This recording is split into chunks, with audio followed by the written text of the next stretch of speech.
오랜만에 얼굴들을 보니까 어떠십니까? 마스크를 가려서 잘 모르겠죠.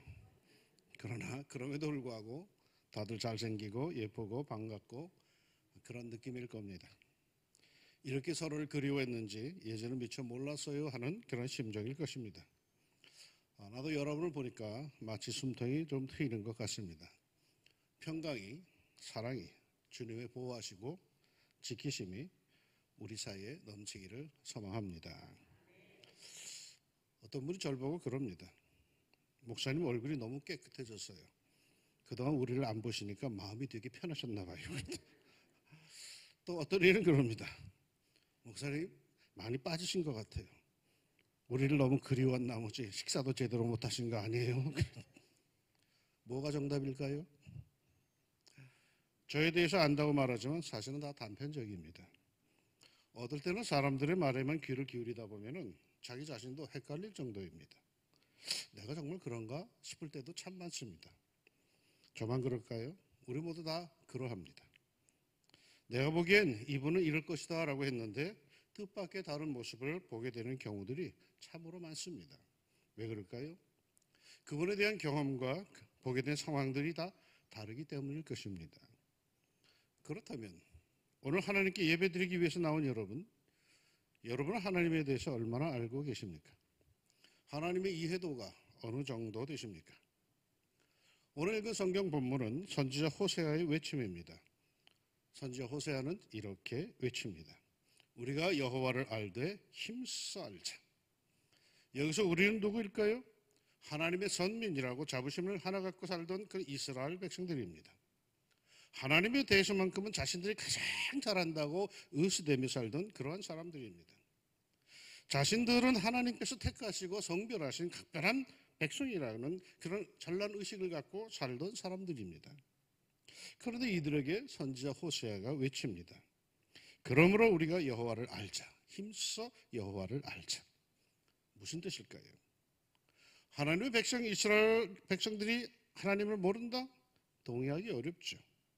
그러면 이 말은 무슨 뜻일까요? 이스라엘 백성들은 하나님을 오해하고 있었습니다.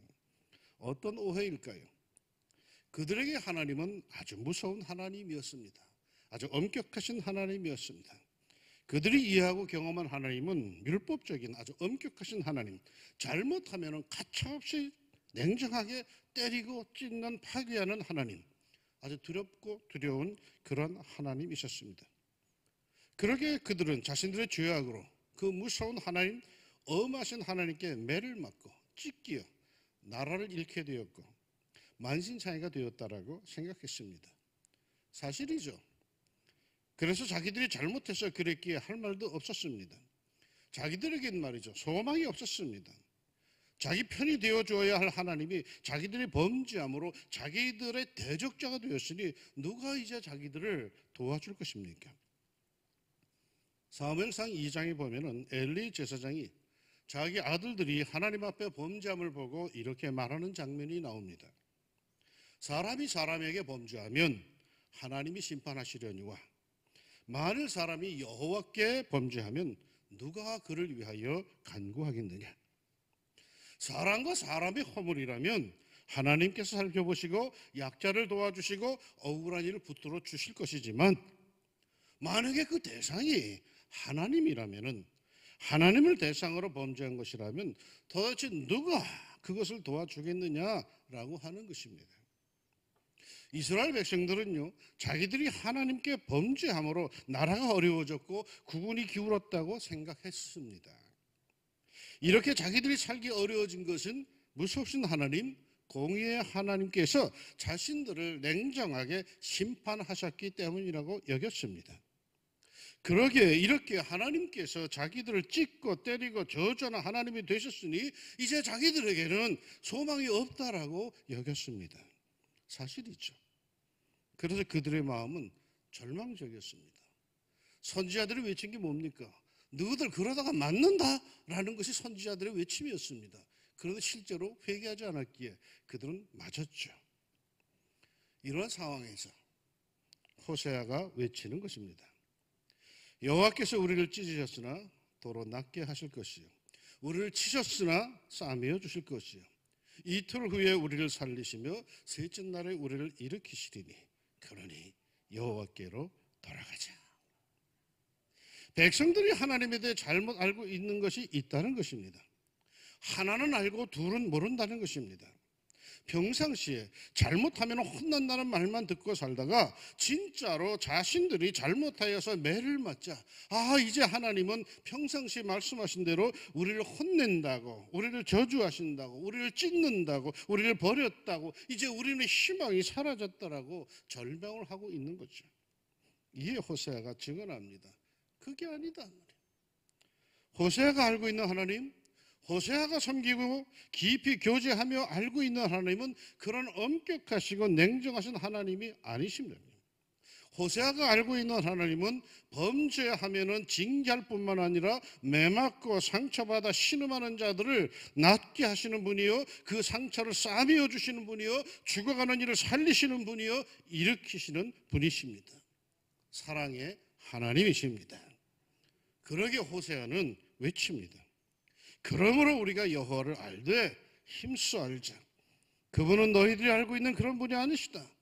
그분은 새벽빛같이 비와 같이 땅을 적시는 늦은 비와 같이 우리에게 임하시는 분이시다.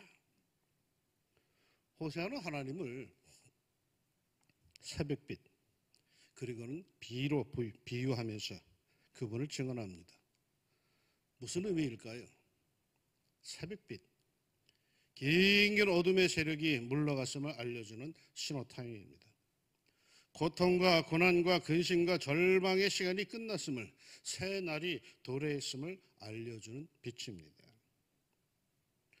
우리 하나님은 어둠으로 책망도 하시지만 그건 영원한 것이 아닙니다.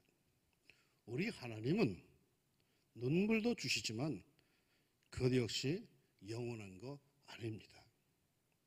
욥기에 이런 기록이 나옵니다. 볼지어다 하나님께 징계받는 자에게는 복이 있나니 그런즉 너는 전능자의 징계를 업신여기지 말지니라. 하나님은 아프게 하시다가 싸매시며 상하게 하시다가 그의 손으로 고치시나니. 우리 하나님은 책망 속에 아파하는 자기 백성을 그대로 버려두지 않으십니다. 네가 한 짓이야 이렇게 내팽개치 않는다는 거예요. 때가 되면 그들에게 고통과 고난, 채찍과 책망의 시간이 지나갔음을 분명히 선포하시고 은총과 자비를 베푸시는 하나님이십니다. 싸매시며 고치시는 하나님이십니다. 그걸 호세아는 새벽빛으로 상징합니다. 어둠이 짙어갈수록 동이 터올 때가 가까워지면 새벽빛은 또렷해집니다. 그리고 새벽빛은 분명히 쫙 퍼져나갑니다. 어둠은 영원하지 않습니다. 그 모든 어둠의 세력을 몰아낼 그 모든 어두운 시간들, 눈물과 고통을 몰아낼 새벽빛은 반드시 내게 비출 것이며 우리 하나님께서 친히 내 삶의 새벽빛이 되실 것입니다. 할렐루야. 비와 같이, 땅을 적시는 늦은 비와 같이. 이는 이른 비와 늦은 비를 말하고 있는 것입니다. 이른 비는 이스라엘 백성들이 파종을 할 때에 내리는 비로서 절대적으로 있어야 하는 아주 중요한 비요. 늦은 비는 수확을 앞두고 알찬 결실을 위해 있어야 하는 소중한 비라고 합니다. 그런데 이 비는 반드시 있어야 하지만 모두가 다 농부의 의사와 의지에 따라 내리는 게 아닙니다. 이건 전적으로 하늘의 뜻, 하나님의 자비에 달려 있습니다. 그러니 비와 늦은 비는 일방적인 하나님의 은혜를 상징합니다. 호세아가 전해주는 하나님은 이런 하나님이십니다. 책망과 저주의 하나님일 뿐만 아니라 회복과 은총의 하나님이십니다. 그러기에 이 하나님을 힘껏 알아야 합니다. 이 하나님을 모르기에 범죄하고는 절망합니다. 실수하고는 영원히 버림받았다고 무너집니다. 쓰러져서는 일어설 줄을 모릅니다. 우리는 이제 망했다고 절망하고 또 절망합니다. 아닙니다. 일어서야 합니다. 하나님께로 돌아가야 합니다. 예레미야 31장 20절의 말씀입니다. 에브라임은 나의 사랑하는 아들, 기뻐하는 자식이 아니냐. 내가 그를 책망하여 말할 때마다 깊이 생각하노라. 그러므로 그를 위하여 내 창자가 들끓으니 내가 반드시 그를 불쌍히 여기리라. 여호와의 말씀이니라. 책망받는 자식을 불쌍히 여기시는 하나님, 이 하나님께로 돌아가야 합니다. 많은 이들이 하나님을 섬기고 이해한다고 하면서 율법적이고 무서운 엄격하신 분으로 이해합니다. 융통성이 없는 꽉 막힌 하나님으로 이해합니다. 그러나 호세아는 그 하나님에서 한 걸음 더 나아가서 우리가 섬기는 하나님은 우리를 치유하시는 하나님, 싸매어 주시는 분, 회복시켜 주시고 일으켜 주시고 은혜를 베푸시는 하나님으로 알려줍니다. 그러기에 호세아를 사람들은 사랑의 선지자라고 합니다. 호세아가 우리의 손을 꼭 잡고 이끌어가는 그 하나님은 사랑의 하나님이십니다. 이 하나님이 오늘도 우리와 함께 하심을 믿습니다. 코로나 바이러스, 이 처음에는 별로 대수롭지 않게 보았죠. 중국에서 시작됐다 하니까 중국에서 메이드 인 차이나가 다 그렇지 이렇게 다 여유 있게 처음엔 다 보았죠. 좀 떠들다가 얼마 전 가면은 가라앉겠지라고 생각을 했죠. 그런데 이 눈에 보이지도 않는 미생물이 얼마나 우리 인류에게 위협이 되는지, 전 세계 모든 인간의 움직임이 일시에 정지되다시피 했습니다. 어떤 위대한 사람도 이루지 못한 일입니다. 모든 인류의 활동을 스톱시킨 것이 바로 이 바이러스입니다. 출입도 안 하고 공장도 안 돌리고 학교도 문 닫고 교회도 그러하고 나라들이 문을 닫고 비행기가 멈춰서고 모든 관계가 단절되며 경제활동이 중단되고 보니 소상공인 자영업자들로부터 시작된 어려움이 사회 전반에 퍼져나가고 있습니다. 그 튼튼하다는 기업들마저 휘청휘청거립니다. 전에 경험해보지 못한 상황이 정말로 벌어지고 있습니다. 이제는 사람 만나는 것이 두렵게 느껴집니다. 어제도 전화를 갑자기 하나 받았는데 그제군요. 어떤 분이 열이 많이 나서 코로나 검사로 들어갔다는 전화를 제가 받았습니다. 그런데 그분을 이틀 전에 우리 신방대 언니가 만나고 왔습니다. 야, 이게 만약에 확진되면 이게 어떻게 되는 건가? 아주 그 순간적으로 얼마나 마음 졸이면서 기도했는지 모릅니다. 이런 사람을 만나는 게 두려워, 이제는. 그저 아는 식구들이나 보고 말아야지. 세상에 어떻게 사람의 삶이 어떻게 이렇게 단절이 되었을까? 사람이 두려워지다니. 그래서 많은 사람들이 코로나 재앙이라고까지 이렇게 부르고 있습니다. 보수적인 교회에서는 이건 하나님의 징계라고, 하나님께서 우리를 치신 거라고 합니다. 맞습니다. 하나님께서 치신 겁니다. 과학적으로 생물학적으로 다른 여러 가지 이유 원인을 되겠지만 우리 신앙, 기독교 신앙으로 볼 때 이건 하나님께서 우리를 치신 겁니다. 우리 인간의 뜻없는 그 탐욕을 치신 겁니다. 절제할 줄 모르는 과소비를 치신 겁니다. 흥청망청 어려운 이들을 돌아볼 줄 모르고 살던 우리들을 치신 겁니다. 교만함이 하늘을 찌르던 마치 바벨탑 같던 인류의 문명을 치신 겁니다. 눈에 보이지도 않던 미생물 바이러스로 말입니다. 그럼 이제 우리는 어떻게 됩니까? 이대로 인류는 망하는 겁니까? 오늘 성경이 말합니다. 오라, 우리가 여호와께로 돌아가자. 여호와께서 우리를 찢으셨으나 도로 낫게 하실 것이요 우리를 치셨으나 싸매어 주실 것입니다. 하나님은 우리를 무턱대고 치시는 하나님이 아니십니다. 하나님은 우리를 잔인하게 찢으시는 아버지가 아니십니다. 비록 찢으시고 치셨으나 그 하나님은 우리를 낫게 하실 것이요 상처를 싸매어 주실 것입니다. 돌아오는 자에게 말입니다. 여호와께서 자기 백성의 상처를 싸매시며 그들의 맞은 자리를 고치시는 날에는 달빛은 햇빛 같겠고 햇빛은 7배가 되어 7날의 빛과 같으리라. 이렇게 돌아오는 자를 싸매시고 고치실 줄로 믿습니다. 세상은 코로나 사태 이전과 이후 BC와 AC로 나눌 거라고 합니다. 그만큼 급변할 것이란 뜻이겠죠. 생각지 못했던 세상이 될 것이란 뜻이기도 합니다. 어떻게 변해갈는지도 우리는 예측을 못합니다. 그러나 나는 이 세상의 역사를 주관하시고 섭리하시며 이끄시는 여호와 하나님을 믿는 사람으로서 이렇게 고백합니다. 애프터 코로나 이후의 세상은 하나님께서 우리를 낫게 하시고 싸매어 주시는 역사가 될 것이라. 코로나가 여름에도 가을에도 겨울에도 다시 힘을 얻을 수 있다고 아무런 이야기들을 전문가들은 하고 있는데 그럴 수도 있을 것입니다. 그러나 나는 분명히 믿습니다.